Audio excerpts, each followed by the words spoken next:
What's up, comic book fans? And welcome to Comics Icons. Now, JJ, what they call me. And today, we got more Ultimate Universe. This time with the first issue of the Ultimates. And what makes this a cool issue is that it all started with Jonathan Hickman's relaunch of the Ultimate Universe with Ultimate Invasion. And at the end of the Ultimate Invasion, we got a one-shot called Ultimate Universe. And if you missed that issue and you need to get caught up with how we got here, then I'll put up a link to the Ultimate Universe playlist for you. But that Ultimate Universe one-shot will set up the rest of the series in the new Ultimate Universe. And we'll see a young Tony Stark, now known as Iron Lad in this universe, along with Reed Richards, who now plays the role of Doom in this universe, as well as Thor and Lady Sif, and a frozen ice block Captain America all get transported away, just as the Makers Council attacked the group. And we would later find out from the Ultimate Spider-Man series that they had jumped 6 months into the future and started sending the catalysts for each of this universe's superheroes to gain the powers that the Maker had stolen from them when he took over this universe. So if you guys are ready to see the formation of the Ultimate Universe's version of the Avengers, better known as the Ultimates, and if you want to find out if them sending these catalysts into the past makes any changes to their new future, then you guys know what time it is. Let's get it. So we picked this issue up, and it's now 6 months after the Makers Council attacked Stark Tower and blamed Tony Stark for the brutal terror attack that cost thousands of lives. And although right now Doom Richards sees this as a big mess, Tony believes they can fix things. Sure, on the surface, it doesn't look good. They escaped 6 months into the future. Thousands died in an attack meant for them. And the perpetrators of that attack have taken control of the planet and the narrative. But they've got a time machine, so that's how they can fix it, Stark tells the team. So he and Doom go to a chalkboard to detail their plans to fix things. And the first thing that Doom writes down is that they've got 2 years to fix the world, because that's how long the Maker is supposed to be trapped inside of his dome city. But Tony corrects Doom that they've really only got 18 months now, not 2 years, since they've jumped 6 months into the future. But that's when Doom reminds Tony of the Immortus engine time machine that Tony was just talking about. They can simultaneously act in the past, present, and future. And he tells Tony that he's going to have to start thinking in 4 dimensions if he wants to change the world. But he also tells Tony that they can't go beyond 6 months back in time though, and everything the Maker did before they disabled his temporal shields are out of reach. For now at least. But that's cool, because Stark has some ideas on how to change the last 6 months at least. And it starts with his Ultimates plan. It'll be a superhero resistance network, created from the post-human catalysts and files they stole from the Maker. They can use what they've taken and recreate the Earth 616 heroes here in this universe. Although Doom doubts that all of the heroes are even still alive. But Stark is relentless and even willing to find replacements if need be. They can use science to change history. And that's where they come up with the idea for these origin spheres like we saw in the beginning of the Ultimate Spider-Man series. And with Doom doing all of the calculations, they figure that if they built their network in the past, then they should have their army overnight.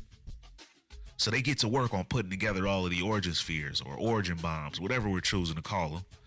And in addition to that, Stark finally figures out how to free Cap from the ice block and does just that. And of course, after 27 years in ice, Cap freaks out when he wakes up. But they eventually get him to calm down. But when Cap sees Stark and Doom's plans for these origin bombs, he tells them that their plan won't work. And at first it's the hubris of these geniuses that doubt Cap knows what he's talking about. But he tells them that they can't start a revolution from their living room. Revolutions start on the ground and heroes don't come out of boxes. It won't work, he says. But Doom tries telling him that this is not a revolution but an experiment to shake up the world. It's science. But Cap sticks to his original theory that this is a revolution and he's seen enough to know one when he sees one. But the smart guys go on ahead with their plan anyway, and they send the spheres out across time with the Immortus engine. And then they look outside expecting to see a better world now. But instead it's pretty much the same, if not worse. Cap was right, Stark thinks. It appears that only 1 or 2 took, and all the rest of the prospective heroes had either rejected their boxes, were deceased, or their boxes had been intercepted. And there were a lot of accidental suicide by superpowered deaths because of it. The plan had failed, and Stark admitted that he's still not conquered time, and they decided to end their time travel experiment.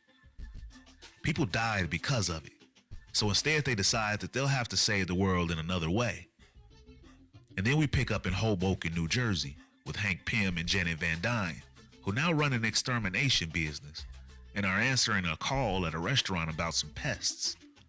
But when Hank and Janet search the basement for the restaurant, they find a family of Malloids living down there. And they refuse to exterminate anything that has a culture, and they leave. And while they're driving, Janet mentions to Hank about a dream that she had the other night where she was in their apartment, but everything was the wrong size. Their drawers were as big as the Grand Canyon. But as she's telling Hank about her dream, they're approached by Stark's Iron Lad, causing Hank to bring their van to a screeching halt. Henry Pym and Janet Van Dyne, he says to them, "We need to talk." But Hank's first reaction is to skate the hell up out of there.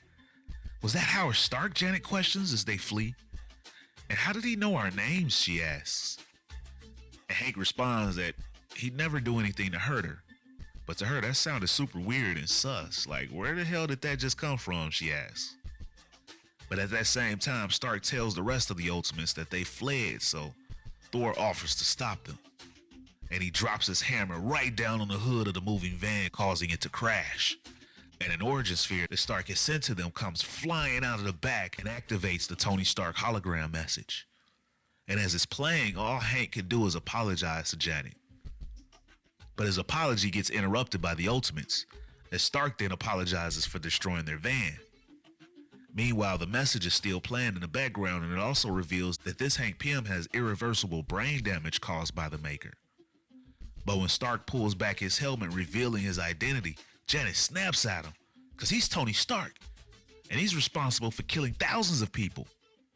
But Stark corrects her on the truth of this world, and then Cap tells them that it's been 6 months, and they still not accepted their offer, so they figured that they'd tell them in person, because maybe they thought that they'd be alone. But that's when we find out that Jan has no idea what they're talking about, because Hank never gave her the message. He never told her any of it. He just got the message in the spheres and hid them. But then this little meetup gets interrupted by Captain Britain, who comes in speaking French. But Captain Britain has an army with him, and it's up now. So both sides leap into battle with one another. Meanwhile, Hank tries to explain to Janet why he hid the message. But Jan really isn't even upset with Hank, and she knows that he was just scared. But this is something that she wants, and she doesn't really need much convincing. And Janet goes right for her box and opens it up, turning her into the Wasp. And then she jumps right into action. This is exactly what she'd been waiting for. Hank, meanwhile, continues to cower a bit since he's incredibly soft in this universe. And even Cap tries to offer him some courage, but it's only so much anybody else can do for Hank. He's got to find the courage on his own, but he's going to have to do something, and fast. Because eventually we see Captain Britain overtake Tony Stark. And now that Stark is down and Britain's got his foot at the throat of Stark, Tony gives one last battle cry. And we're the Ultimates. And then he activates his jet boots and frees himself, and then warns Captain Britain that there are more of the Ultimates. And they've got boots too, as a giant boot then smashes down on Captain Britain's men, revealing that Hank had finally opened his box and become Giant Man. Although we do find out that Captain Britain survived somehow. But we now see the team regrouped at their facility in orbit, as Iron Lad says that the Ultimates are here, and they're gonna leave their mark. And they now have 17 months remaining to the return of the Maker. And that, ladies and gentlemen, is the end of the issue. So what did you guys think about the debut of the new Ultimates? Were you a big fan of the original Ultimates? And what do you guys think of the direction they seem to be going in with this new Ultimate Universe? Is it holding your attention at all? And are you invested in seeing what happens when the Maker returns from his dome city? I feel like the build-up is going to be insane, and I feel like Howard Stark is going to come out of the dome as well with some kind of new tech or something. And maybe he'd been a thorn in the Maker's side within the city, and started a resistance matching what his son Tony is doing on the outside. But how do you guys see this thing playing out? I want to hear all the best conspiracy theories. And as always, if you guys enjoyed this video and this channel, and you'd like to support the channel, then you can do so by stopping by the Comics Icon store and picking you up some of this merchandise, including the background music heard right here in this video available for download, or by joining the Iconic Fan Club channel membership. And there'll be a link in the description to join. But with your membership, your voice will be heard during our weekly interactive live streams with yours truly, where we could talk about everything that's been going down in these issues, as well as ones that you'd like for me to go over in the future and other comic book news.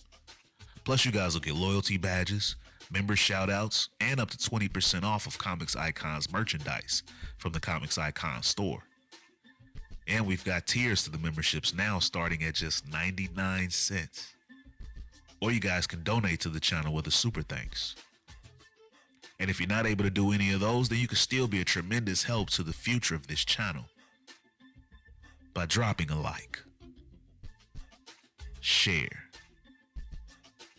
and subscribing to Comics Icons for more icons in the comic book world.